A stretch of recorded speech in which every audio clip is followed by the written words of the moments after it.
আমার ভাইরা, আমার বন্ধুগণ, গভীর মনোযোগ দিয়ে কথাগুলো শোনা লাগবে। আল্লাহর ওলি বাইজিদ বুস্তামি রহমতুল্লাহ আলাইহি আল্লাহর একজন বান্দা ছিলেন, বুজুর্গ বান্দা, আল্লাহর ওলি ছিলেন। বুস্তাম শহরের ঘটনা বলতেছি বাজান, খুব খেয়াল করে কথাগুলো শোনা লাগবে। বুস্তাম শহরের ঘটনা বলতেছি বাজান, আল্লাহর ওলি জুনাইদ বাগদাদ রহমতুল্লাহ আলাইহি জামানার ঘটনা বাজান। সেই শহরে একজন মহিলা ছিল, ব্যভিচারিণী, পেশাদার। তিনি সব সময় জেনার কাজে লিপ্ত থাকতো, জেনা করতো বাজান। জেনা একটা জঘন্য পাপ। জেনা করতো, তার রূপ সুন্দর, এত সুন্দর তার চেহারা, এত সুন্দর চেহারা, যারা যুবকেরা দেখতো, দেখার পরে তার মনটা কি হইতো, আকৃষ্ট হতো। ভাইজান, ওই মহিলা যুবকদের ডেকে ডেকে জানা করতো বাজান। তার বাড়ির পাশে আশেপাশে সুন্দরী সেজে সাজগোজ করে এবার যুবকদের ডেকে নিত। ডেকে নেওয়ার পর তার জানার কাজে লিপ্ত হতো। ওর সাথে, ওই মহিলার সাথে যারা জানা করে 200 দিরহাম দেওয়া লাগে। 200 দিরহাম যদি দেয় তাহলে ওই মহিলার সঙ্গে জানা করার সুযোগ দেয়। আমার ভাইয়েরা, আমার বন্ধুগণ, প্রত্যেক দিন জেনার কাজে লিপ্ত হতো ভাইজান। সে শহরের যুবকেরা তার সুন্দর চেহারা দেখে কি করলেন, জেনার কাজে লিপ্ত হলেন বাজান। 200 দিরহাম দিতেন। এত উচ্চ মানের টাকা তুচ্ছ মনে করত। এই উচ্চমানের টাকা অঙ্কুকে তুচ্ছ মনে করে 200 দিরহাম দিয়া ওই মহিলার সঙ্গে যারাই লিপ্ত হতো, যারা লিপ্ত হতো মহিলার সঙ্গে, তারা সব 1 মাসের মধ্যে এমন রোগান্ত হতে, রোগ ব্যাধিতে ভুগতেন। জটিল কঠিন রোগ তাদের সৃষ্টি হতো। গোটা শহর ধ্বংস হতে লাগলো। এবার একদল লোক যায় আল্লাহর ওলি জুনাইদ বাগদাদ রহমতুল্লাহ আলাইহির কাছে যায়, বললেন, হুজুর, আপনি এখানে আল্লাহর ওলি মানুষ, সবসময় আল্লাহ তাআলা জিকির আজকার ইবাদতে মশগুল থাকেন, ইবাদতে লিপ্ত থাকেন। হুজুর, আমাদের শহরটা ধ্বংস হয়ে যাচ্ছে, হুজুর আপনি একটা কিছু করেন। হুজুর বলেন, কি হয়েছে বলেন। এবার যুবকেরা বলল, হুজুর, এ শহরের মধ্যে একটা সুন্দর রমণী প্রত্যেক দিন জানার কাজে লিপ্ত থাকে, প্রত্যেক দিন ব্যবসায়ী নারী জানা কাজ করে। তার কাছে যাইলে 200 দিরহাম দেওয়া লাগে।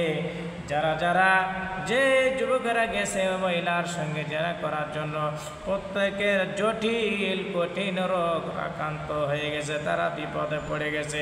গোটা শহর ধ্বংসের মুখ হয়ে গেল। আল্লাহর ওলি জুনাইদ বাগদাদ রহমতুল্লাহ আলাইহি চিন্তায় পড়ে গেলেন, কিছু একটা করা লাগবে। ভাইজান, আল্লাহর ওলি 200 দিরহাম নিয়া মাগরিবের নামাজের পরে ওই মহিলার বাড়ির চারিধারে ঘুরতেছে এবং বাড়ির পাশে তিনি দাঁড়িয়ে আছেন।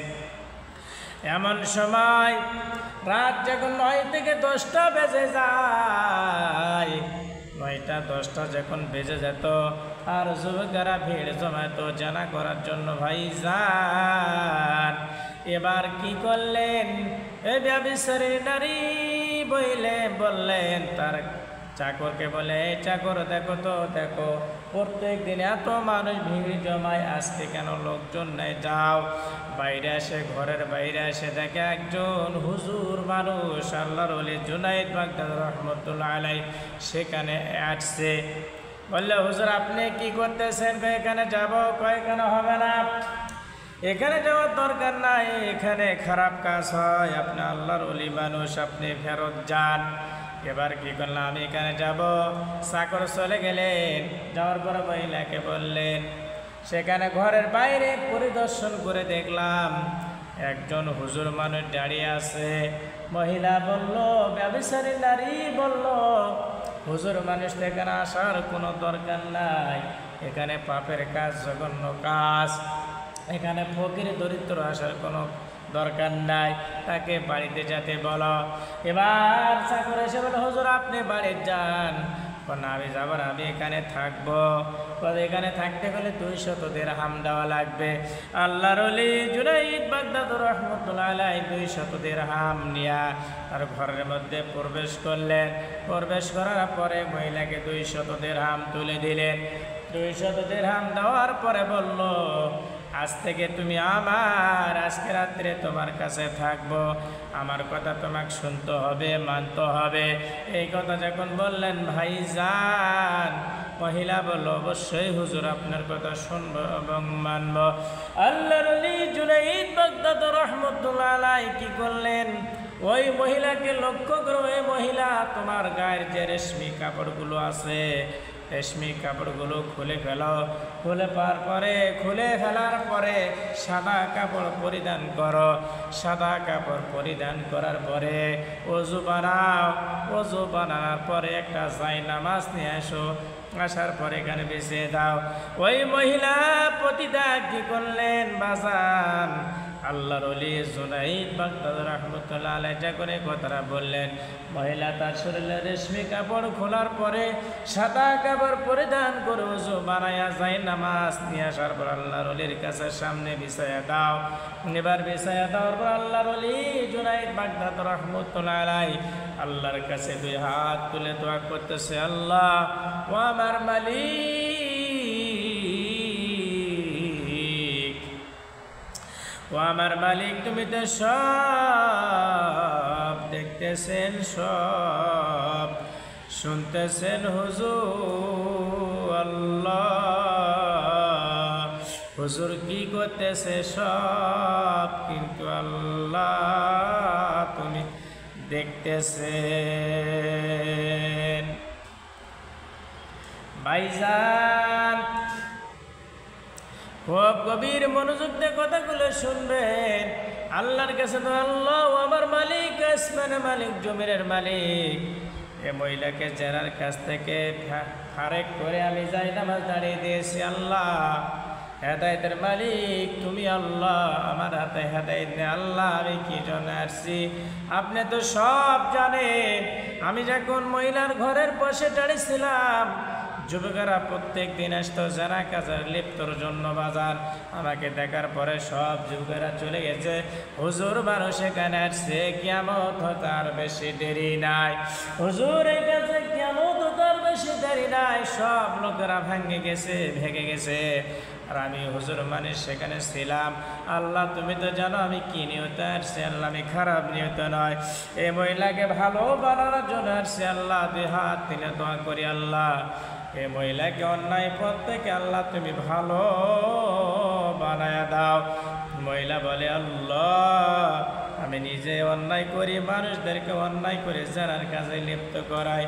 আল্লাহ তার অন্তরের মধ্যে, ওই মহিলার অন্তরের মধ্যে একটা ভয় এসে গেছে। ভয় আসার পরে বাজান আল্লাহর ওলি জুনাইদ বাগদাদী রাহমাতুল্লাহ আলাইহির কদমে পড়ে গেছে, পায়ে পড়ে গেছে।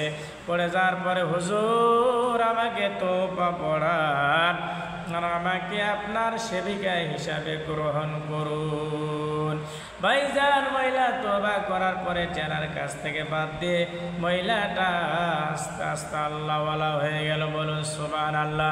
আল্লাহ পাক বলেন, ইয়া আইয়ুহাল্লাযীনা আমানু ঈমানদারগণ ইত্তাকুল্লাহ, আল্লাহকে ভয় করো। যখন অন্তর আল্লাহর ভয় এসে যাবে, কুনু মা'আস সাদিকিন, সত্যবাদীদের সঙ্গে যা থাকো, ভালো মানুষের সঙ্গে থাকো বাজান। ভালো মানুষের সাথে থাকলে ভালো হওয়া যায়, চোরের সাথে থাকলে চোর হওয়া যায়, বিড়িখোরের সাথে থাকলে বিড়িখোর হওয়া যায়। কথা বলেন ঠিক কিনা? নামাজি ব্যক্তির সঙ্গে থাকলে নামাজি হওয়া যায়। এ বাজান মহিলা ভালো হয়ে গেলেন। আল্লাহ বললেন ইত্তাকুল্লাহ, অন্তরে যখন আল্লাহর ভয় থাকবে, দুনিয়ার সমস্ত অন্যায় কাজ থেকে আল্লাহ আপনাকে আমাকে বিরত রাখবেন। আল্লাহ পাক বলেন, ইন্না আকরামাকুম ইনদাল্লাহি আতকাকুম, আল্লাহ পাক বলেন ওই ব্যক্তি সবচেয়ে বেশি দামি হয় যার কলিজার মধ্যে আছে আল্লাহ তাআলার ভয়, অন্তর ভয় যখন এসে যাবে ভাইজান, সমস্ত গুনার কাছ থেকে আল্লাহ তাআলা ফারেক রাখবেন, হেফাজতে রাখবেন। সবাই বলেন আমিন। আল্লাহ তাআলার গুনার কাছ থেকে হেফাজত রাখে, সবাই বলেন আমিন। ওয়া আখিরু দাওয়ানা আলহামদুলিল্লাহি রাব্বিল আলামিন। ওয়াজ যদি ভালো লাগে বেশি বেশি লাইক করবেন, শেয়ার করবেন, কমেন্ট করে জানাবেন। মাশাআল্লাহ, জাযাকাল্লাহ।